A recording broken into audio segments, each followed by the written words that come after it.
다음 71호증의 2 CCTV 영상입니다. 여기는 정곽회라고 그 불교 모임 있는 방 앞에 있는 CCTV 영상입니다. 영상 보시면 분전함 근처에서 화면 왼쪽 상단에서부터 계엄군이 지하 1층 분전함 쪽으로 걸어오는 모습이 보였고요.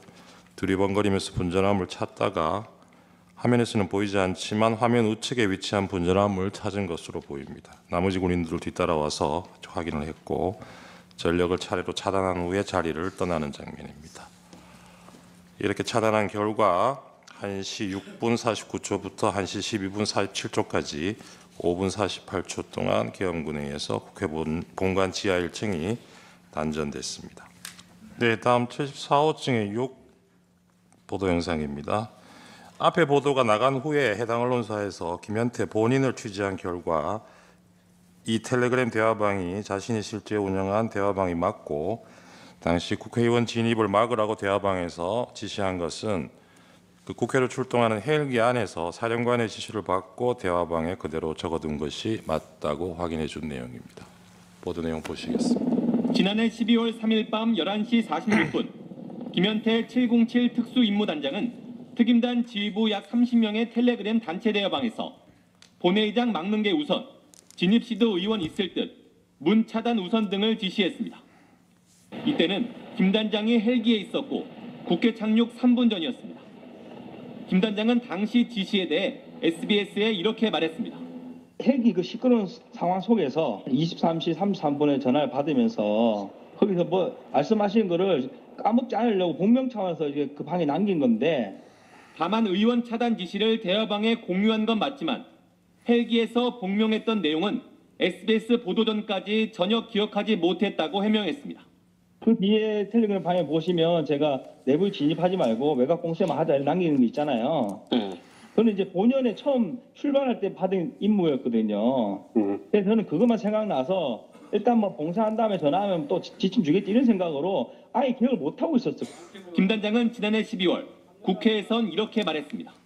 그 당시에는 국회의원님들을 막아야 되고 이런 걸 지시받은 바 없기 때문에 헬기에서 자신이 받아서 내린 명령을 그동안 잊고 있었다는 주장인 건데 의원 진입 차단을 안 했다 해도 계엄군의 출동 목적과 관련해 의원에 대한 지시가 실제했다는 점은 그날의 진실 규명에 중요해 보입니다. 이 배상계엄 직후 국회에 투입되었던 707 특임단 대원들에게 전시에 병사 개인에게 지급되는 탄약인 비열탄의 개봉을 승인한다는 지휘부의 텔레그램 내용이 확인되었다는 취지입니다. 김현태 단장은 6차 변론길에서 증언하기를 실탄 사용이 테러 상황에 한정되어 있고 대원들에게 개별 지급을 하지 않았다는 취지로 증언을 한 바 있는데 이 증언이 사실에 반한다는 취지입니다. 영상 보시겠습니다. 비상계엄 선포당일 특전사 707 특임단 지휘부의 텔레그램 대화 내용입니다. 국회로 계엄군을 태운 헬기가 날아가던 밤 11시 30분 김현태 특임단장은 외곽 봉쇄, 출입문 차단이란 지시를 내립니다. 이어 공포탄, 테이저건으로 외부 접근 세력 차단이라고 덧붙입니다.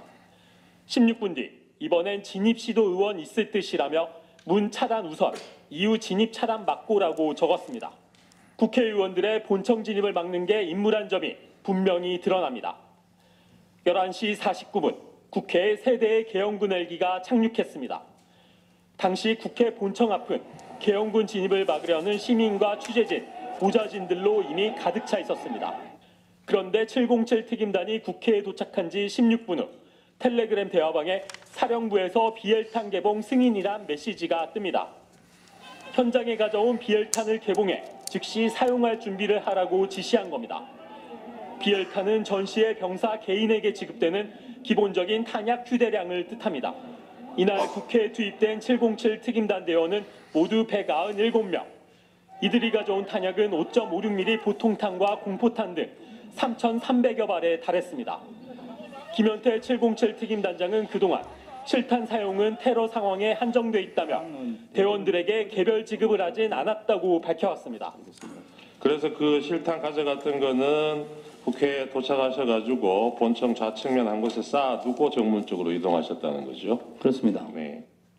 지금 우리 국회는 범죄자 집단의 소굴이 되었고 입법 독재를 통해 국가의 사법, 행정 시스템을 마비시키고 자유민주주의 체제의 전복을 기도하고 있습니다.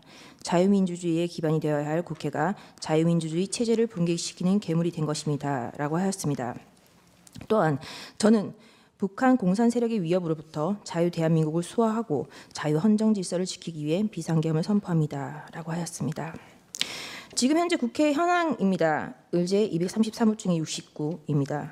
국회의원 300명 가운데 7.6%인 23명이 국가보안법 위반 전과를 가지고 있다.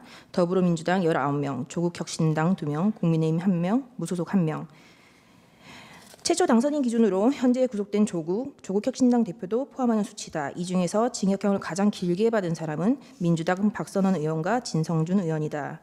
박선원 의원은 반미 학생운동 조직 삼민투, 민족통일, 민주쟁취, 민중해방투쟁위원회 위원장으로 1985년 미국 문헌 점거 사건 배후 인물로 3년을 감옥에서 보냈다.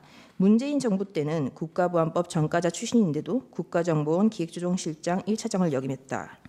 정청래 의원은 1989년 한미 FTA 반대를 목적으로 주한미국 대사관을 점거하고 폭탄 투척 및 방화를 기획한 혐의로 징역 2년을 살았다. 제22대 국회 국가보안법 위반 전과자 당선인 명단은 그러니까 다른 범죄가 아닌 국가보안법 위반 전과자 당선인 명단입니다. 민주당 이하경, 윤후덕, 이용선, 김남근, 박선원, 정태호, 김민석, 서영교, 이인영, 김태년, 정청래, 오기형, 이연희, 진성준, 박홍근, 송재봉, 윤건영, 김성회, 박상혁입니다. 그리고 조국혁신당, 조국, 정춘생, 그리고 국민의힘 최영두, 무소속 김종민입니다. 의제 233호 중에 53, 2024년 2월 17일 이석계 통진당 후신 진보당이 범야권 비례연합정당 협상 과정에서 더불어민주당이 최소 15개 지역구를 달라고 요구했다. 그리고 83곳에서 출마를 준비하고 있다라는 취지의 기사입니다. 233호 중에 54, 2024년 2월 20일자 기사입니다. 민주, 반미, 친북, 괴담 세력의 비례 당선권 20석 중 절반 내줬다. 민주당은 이와 별도로 민주당 소속 현역 의원이 있는 울산 북구에는 진보당으로 후보를 단일화하기로 했다라는 취지의 기사입니다. 의제 233호 중에 55, 2024년 2월 22일자 기사입니다. 민주당 위성정당의 대가로 통진당 후신의 울산 북구 지역구 한석, 비례 3석, 총 4석을 보장했다라는 기사입니다. 233호 중에 56, 2024년 2월 22일자 기사입니다. 간첩단 터질 때마다 통진당의 후신인 진보당의 도당위원 장 등 주요 간부들이 최근 몇 년 새 방첩당국에 적발된 5개 주요 간첩 사업단 사건에 연루돼 기소되었다는 기사입니다. 의제 233호 중에 57, 2024년 2월 25일 더불어민주당 출신 개혁신당 이원욱 의원이 종북 경기동부연합 이재명 숙주로 국회 진출, 통진당의 뿌리를 두고 있는 이념 세력의 국회 진출을 위한 위성정당 철회 촉구의 기사입니다. 의제 241호 중에 1, 우원식 의장의 월담 사진입니다. 그 국회를 봉쇄했다라는 취지인데요. 어떻게 보면 이것이 저에게 불리한 증거일 수 있겠습니다만 아무도 없는데 우원식 의장이 월담을 하는 사진입니다. 이것은 우원식 의장 스스로 뒤에서 누군가가 사진을 찍어준 거겠죠. 네, 이렇게 사진이 찍혀 있고요. 의제 241호 중에 5 재생 부탁드립니다. 이 영상은 이재명 의원이 계엄이 선포되고 운전을 해서 국회에 들어가는 영상을 유튜브 라이브로 방송한 그 영상의 일부입니다. 소리는 원래 녹음되지 않았고요. 차에서 내려 계엄이 선포되었지만 길에 계엄과 관련된 어떠한 인원도 없고 아무도 없는데 혼자 스스로 월담을 하는 장면입니다.